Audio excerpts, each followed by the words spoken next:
Hello friends, welcome to Sweety Foodie channel. இன்றைக்கி நம்ம சேனலில் அவல் லட்டு ரொம்ப டேஸ்டியாக ரொம்ப ஹெல்த்தியாக எப்படி பண்ணலாம் தாங்க பார்க்க போகிறோம். இது குழந்தைங்கள்லேருந்து பெரியவங்க வரைக்கும் நல்லா விரும்பி சாப்பிடுவாங்க. ரொம்ப ஹெல்த்தியும் கூடங்க இது. வாங்க எப்படி பண்ணலான்னு பார்க்கலாம். இது பண்ணுறதுக்கு ஒரு பேனில் 2 கப் அளவுக்கு அவல் எடுத்துக்கிறேங்க. நான் வெள்ளை அவல் எடுத்திருக்கேன். நீங்கள் சிகப்பு அவல் கூட எடுத்துக்கலாம். இப்போது இதை மீடியம் ஃப்ளேம் வச்சு நல்லா வறுத்து எடுத்துக்கோங்க. ஹை ஃப்ளேம் வச்சிங்கன்னா அது கருகி போயிடும். நீங்கள் அந்தளவுக்கு வைக்காமல் மீடியம் டு லோ ஃப்ளேமில் வச்சே நீங்கள் நல்லா வறுத்து எடுத்துக்கோங்க. இப்போது அவல் நல்லா வறுபட்டுருச்சு. இதை ஒரு பிளேட்டில் மாற்றி வச்சுக்கலாம் நம்ம. இப்போது அதே பேனில் 1/4 கப் அளவுக்கு வேர்க்கடலையும் பொட்டுக்கடலையும் எடுத்துக்கிறேங்க. இதை நல்லா ரோஸ்ட் பண்ணி எடுத்துக்கலாம். இது நமக்கு கூடுதலாக டேஸ்ட்டையும் கொடுக்கும், நல்ல ஹெல்த்தியானதும் கூடங்க. இது கண்டிப்பாக நீங்கள் ஆட் பண்ணிக்கோங்க. இது வறுபட்டுச்சு. இதையும் அவல் கூட சேர்த்துட்டு நம்ம ஆற வச்சுக்கலாங்க.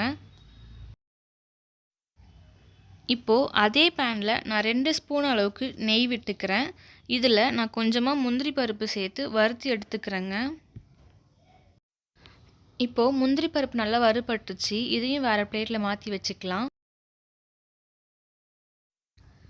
இப்போது ஒரு சின்ன கடாயில் நான் 1/2 கப் அளவுக்கு வெல்லம் எடுத்துக்கிறேங்க. 2 கப் அவலுக்கு 1/2 கப் வெல்லம் கரெக்டாக இருக்கும் உங்களுக்கு. ரொம்ப இனிப்பாக இருக்காதுங்க, கரெக்டான அளவு இருக்கும். நீங்கள் கூட இனிப்பு சாப்பிடுவீங்க அப்படின்னா நீங்கள் 2 கப்பாக கூட ஆட் பண்ணிக்கோங்க. இதில் 1/2 கப் அளவுக்கு தண்ணி ஆட் பண்ணி இது கரையிற அளவுக்கு நம்ம வெயிட் பண்ணலாங்க.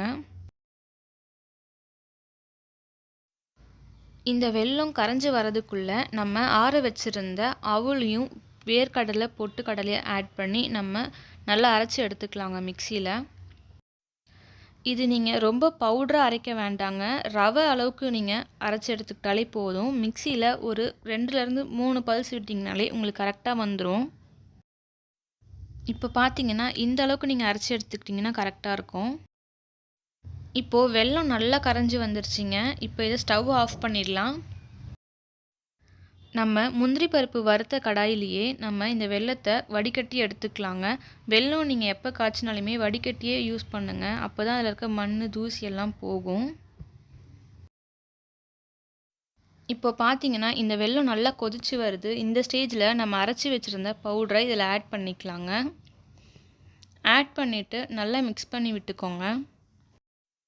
இது நீங்கள் மிக்ஸ் பண்ணும்போதே நல்லா கெட்டியாகி வருங்க. இந்த சூட்லேயே அவல் நல்லா வெந்து வந்துருங்க. இப்போ பார்த்தீங்கன்னா நல்லா கெட்டியாகி வந்திருக்கு. இந்த ஸ்டேஜில் நான் 2லேருந்து 3 ஸ்பூன் அளவுக்கு நெய் ஆட் பண்ணிக்கிறேங்க. நெய் உங்களுக்கு எவ்வளோ வேணுமோ ஆட் பண்ணிக்கோங்க. அது நல்ல டேஸ்ட் கொடுக்கும் நமக்கு. நெய் ஆட் பண்ணிவிட்டு நல்லா மிக்ஸ் பண்ணி விட்டுக்கோங்க. இப்போ பார்த்தீங்கன்னா கடாயில் ஒட்டாமல் நல்லா சூப்பராக வருது. இந்த ஸ்டேஜில் ஸ்டவ் ஆஃப் பண்ணிக்கலாம். இப்போது இந்த அவல் கை பொறுக்கிற சூடு இருக்கும்போதே நம்ம லட்டு பிடிச்சி எடுத்துக்கலாங்க. அதுக்கு நான் கையில் கொஞ்சமாக நெய் ஆட் பண்ணிக்கிறேங்க. அப்போ தான் நமக்கு உருண்டை பிடிக்க கொஞ்சம் ஈஸியாக இருக்கும். சூடு ஆறிடுச்சுன்னா நமக்கு உருண்டை பிடிக்கிறது கொஞ்சம் கஷ்டமாக இருக்கும். அதனால நீங்கள் கொஞ்சம் கை பொறுக்கிற சூடு இருக்கும்போதே உருண்டை பிடிச்சிக்கோங்க. இது கூடவே நான் வறுத்து வச்சுருந்த முந்திரியும் ஆட் பண்ணிவிட்டு நம்ம அப்படியே உருண்டை பிடிச்சிக்கலாம். இது பார்க்கவும் நல்லாயிருக்கும். முந்திரியோடு சாப்பிடும்போது நல்லா டேஸ்டியாகவும் இருக்கும் நமக்கு. இப்போ பார்த்தீங்கன்னா இந்த மாதிரி நல்லா உருண்டை பிடிச்சி எடுத்துக்கோங்க. இப்போது எல்லாமே நம்ம இந்த மாதிரி உருண்டை பிடிச்சி எடுத்துக்கலாம். இப்போ பார்த்தீங்கன்னா நமக்கு அவல் லட்டு சூப்பராக ரெடி ஆயிடுச்சுங்க. இதை கண்டிப்பாக உங்கள் வீட்டில் ட்ரை பண்ணி பாருங்கள். ட்ரை பண்ணி பார்த்துட்டு எப்படி இருந்துச்சுன்னு கமெண்ட் பாக்ஸில் கமெண்ட் பண்ணுங்கள். இது ஸ்கூல் விட்டு வர பசங்களுக்கு கொடுத்திங்கன்னா அவ்வளோ டேஸ்ட்டாக சாப்பிடுவாங்க. ரொம்ப ஹெல்த்தியானதுங்க. ஒரு 5 to 10 மினிட்ஸ்லேயே நம்ம இதை செஞ்சிடலாம். கண்டிப்பாக உங்கள் வீட்டில் ட்ரை பண்ணி பார்த்துட்டு எப்படி இருந்துச்சுன்னு கமெண்ட் பாக்ஸில் சொல்லுங்கள். இந்த வீடியோ உங்களுக்கு பிடிச்சிருந்துச்சுன்னா லைக் பண்ணி ஷேர் பண்ணி சப்ஸ்கிரைப் பண்ணிக்கோங்க. கூடவே அந்த பெல் ஐக்கானையும் கிளிக் பண்ணி வச்சுக்கோங்க. அப்போ தான் நான் போடுற வீடியோஸ்லாம் உங்களுக்கு கண்டினியூவாக வரும். தேங்க்யூ ஃபார் வாட்சிங் ஃப்ரெண்ட்ஸ்.